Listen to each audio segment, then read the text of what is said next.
Yes, আপনি আপনার family আনতে পারবা যদি আপনার অ্যাসাইলাম গ্রান্ট হইয়া থাকে। তবে আপনি আনতে হইলে আগে যেন ফ্যামিলি রিউনিয়ন আছে ইলা আনতে পারতা না, আপনি ফ্যামিলি রোটোর আন্ডারে আনতে হইবা অ্যাপেন্ডিক্স এফএম। আর ই অ্যাপেন্ডিক্স এফএম ওর মেন রিকোয়ারমেন্ট হইল গিয়ে আপনার ফাইন্যান্সিয়াল রিকোয়ারমেন্ট উইচ ইজ 29,000। আর আপনার স্পাউস যে আছেন তাই English language requirement of A1 meet করা লাগবে। Thank you.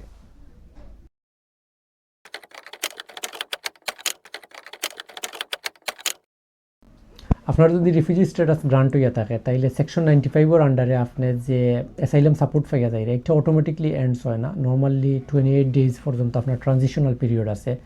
ও 28 ডেজের ভিতরে আপনি যদি মনে করেন স্টিল আপনার পাবলিক ফান্ডও অ্যাক্সেস করা দরকার তাইলে মেইন স্ট্রিম বেনিফিট যেটা আছে ইউনিভার্সাল ক্রেডিট ওটা আপনি অ্যাপ্লিকেশন করবা ও উইদিন দিস 28 ডেজ।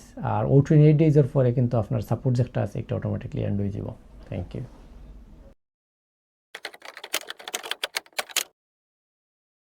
আপনার অ্যাপ্লিকেশন যদি 2nd of March 2026 এর আগে হইয়া থাকে তাইলে আপনার গ্রান্ট হওয়ার 5 বছর পরে আপনি ইনডিফিনিট লিভ টু রিমেইনের লাগি অ্যাপ্লিকেশন করতে পারবা। আর আপনার অ্যাপ্লিকেশন যদি 2nd of March 2026 এর পরে হইয়া থাকে তাইলে আপনি নর্মালি 2.5 ইয়ার্স করে 4টা এক্সটেনশন পরে 1st নম্বর যে সময় আপনার টার্ন আইব ওই সময় আপনি ইনডিফিনিট লিভ টু রিমেইনের অ্যাপ্লিকেশন করতে পারবা। দ্যাট মিনস হইল গিয়া আফটার 10 ইয়ার্স পরে আপনি ইনডিফিনিট লিভ টু রিমেইনের লাগি এলিজিবল হইবা। Thank you.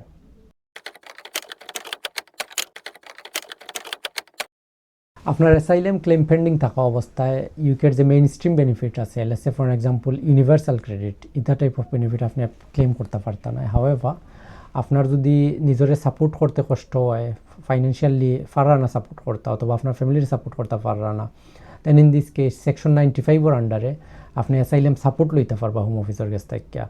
In this case আপনি যদি আপনার নিজের অ্যাকোমোডেশনও থেকে থাকেন অথবা রেন্টেড অ্যাকোমোডেশনও থেকে থাকেন আপনি 49 পাউন্ড 18 পেন্স করে পার উইক লইবা পার পারসন। আর যদি হোম অফিস প্রোভাইডেড অ্যাকোমোডেশনও থাকে তখন যে অ্যাকোমোডেশন হলে খানি প্রোভাইড করে ইন দিস কেস আপনি 995 করে পার উইক পার পারসন পাইবা। ইন এডিশন যদি আপনার ইয়াং বাচ্চা সকল থাকে তারার লাগি এডিশনাল কিছু অ্যামাউন্ট আছে আর প্রেগনেন্ট উইমেন সকলের লাগি এডিশনাল কিছু অ্যামাউন্ট আছে। Thank you. ইয়েস, আপনার যদি ইউকেতে রিফিউজি স্ট্যাটাস থাকে তাইলে আপনি ট্রাভেল করতে পারবা যে কোনো দেশও এক্সেপ্ট যে কান্ট্রির উপরে বেস করিয়া আপনার অ্যাসাইলাম গ্রান্ট হয়েছে, যে কান্ট্রির মাঝে আপনার ফেয়ার অফ পারসিকিউশন আছে ও দেশ বাদ দিয়ে আপনি যে কোনো দেশও যাইতে পারবো। বাট আমরা অলওয়েজ রিকমেন্ড করবো আপনার যে ট্রাভেল ডকুমেন্ট আছে রিফিউজি স্ট্যাটাসের ট্রাভেল ডকুমেন্ট ওটা ইউজ করিয়া আপনি ট্রাভেল করবা।